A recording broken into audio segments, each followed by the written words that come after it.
Yehovah, please fill me with the Ruach HaKodesh, that I may speak your written words with boldness to those who listen. I ask all these things in Yeshua HaMashiach's name, amen. We'll start with the Shema, listen and obey. Children of Yah, pay careful attention and respond. Yehovah is our power and authority.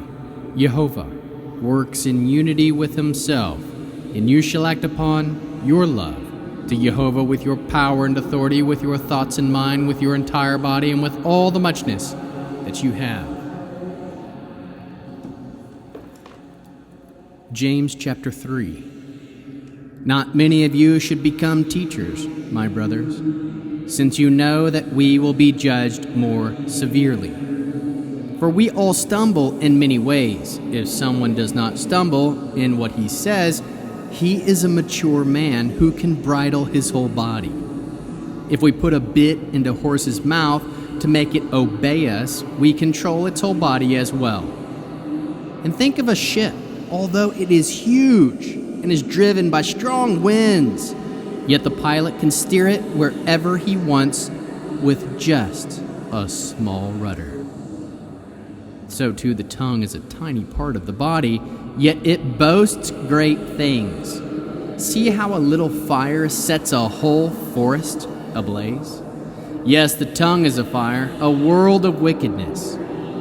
The tongue is so placed in our body that it defiles every part of it, setting ablaze the whole of our life, and it is set on fire by Gehonim itself. For people have tamed and continue to tame all kinds of animals, birds, reptiles, and sea creatures, but the tongue no one can tame. It is an unstoppable and evil thing, full of death-dealing poison. With it we bless Yehovah the Father, and with it we curse people who are made in the image of God. Out of the same mouth come blessing and cursing. Brothers, it isn't right for things to be this way. A spring doesn't send forth both fresh and bitter water from the same opening, does it?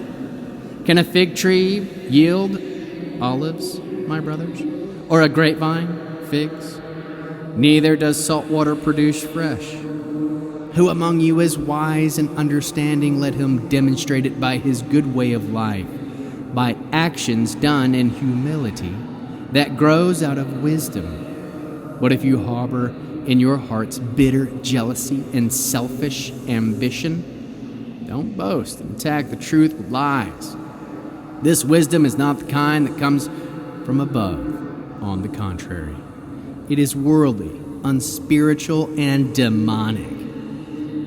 For where there are jealousy and selfish ambition, there will be disharmony and every foul practice. But the wisdom from above is, first of all, pure, then peaceful, kind, open to reason, full of mercy and good fruits, without partiality and without hypocrisy. And peacemakers who sow seed in peace raise a harvest of righteousness. James pulls from one part of the Tanakh in the image of God that comes from Genesis 1:26 and 27. All the way back in the beginning, so relevant.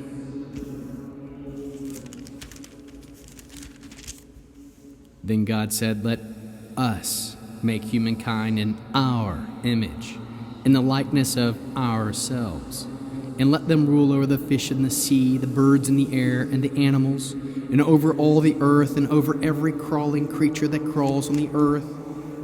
So God created humankind in his own image.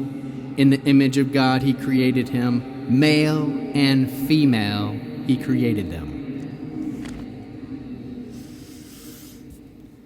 How can we learn to love our Creator after reading James 3?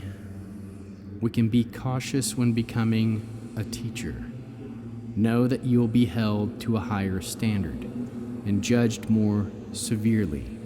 Know that we all stumble, but aim to be a mature person, one who can bridle his whole body.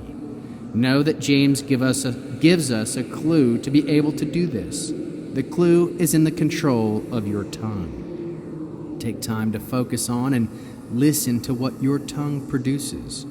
Aim to be wise and understanding by demonstrating your good way of life by actions done in humility that grows out of wisdom, beginning with the fear of Jehovah.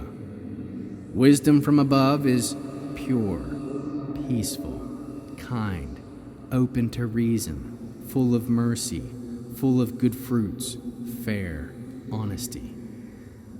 Trust that peacemakers sow seeds of peace, raise a harvest of righteousness.